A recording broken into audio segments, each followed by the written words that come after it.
So this is generally an exciting day when you've been on crutches for a while and you're first getting to the stage where you can wean yourself off crutches. The most important thing is we're trying to get you back to your normal walking pattern, normal gait as quickly as possible. So we have a few little exercises that we give you to work on those muscles that you need to activate and think about how your knee and your ankle and your hip are all going to work again when they hit the ground. Usually your leg will feel a bit funny if you've been on crutches for a while. It'll get tingly or a bit sore even when you put your foot down. That's really normal. The more you walk and the quicker you get back to your normal walking pattern, the quicker that'll go away. So we'll go into some of the exercises we'll do and then we'll show you the walking pattern that you want to practice to get back to normal. So exercise-wise, we want to get all your lower leg muscles working. So for example, if I haven't been walking on this leg for a number of weeks because I've been on crutches, we want to get the calf and the quads and everything working. So with the use of a wall just to balance, you want to start to get your calf pumping by just going right up onto your toes and back down again. To do it on both feet is a good idea. You can put a little bit more weight on your good leg if you need to, but we want to try and get as much back to 50-50 as possible so that leg that hasn't been weight bearing, your left one in this case, just gets used to taking load through your heels again. The next exercise we tend to do is what I call the wall runner.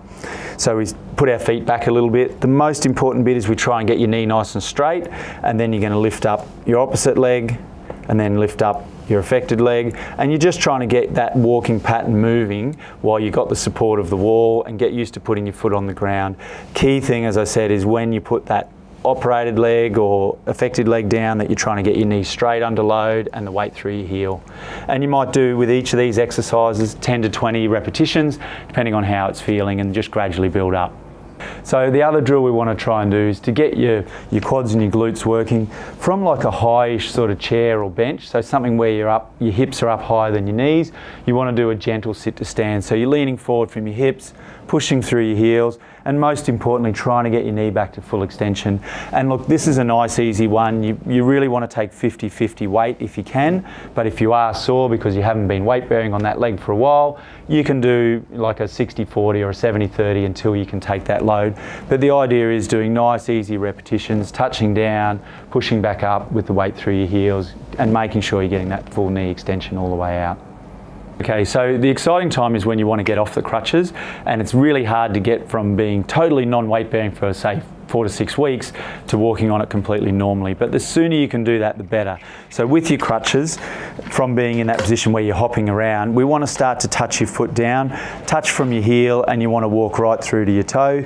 You're trying to get that knee to straighten under load, so you're getting your leg right out straight and just taking as normal a gait as possible.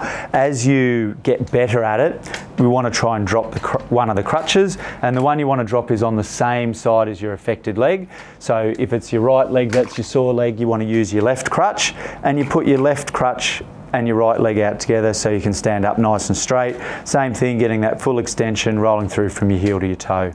To go from there, once you feel you're not putting much weight on the crutch, we want to try and drop even that crutch and then just go to as normal walking as you can, still making sure you're not limping and getting your normal pattern. That may take as long as 2 or 3 days or even a week for some people, but the sooner you can get to that normal walking pattern, the better, because your leg will recover much quicker.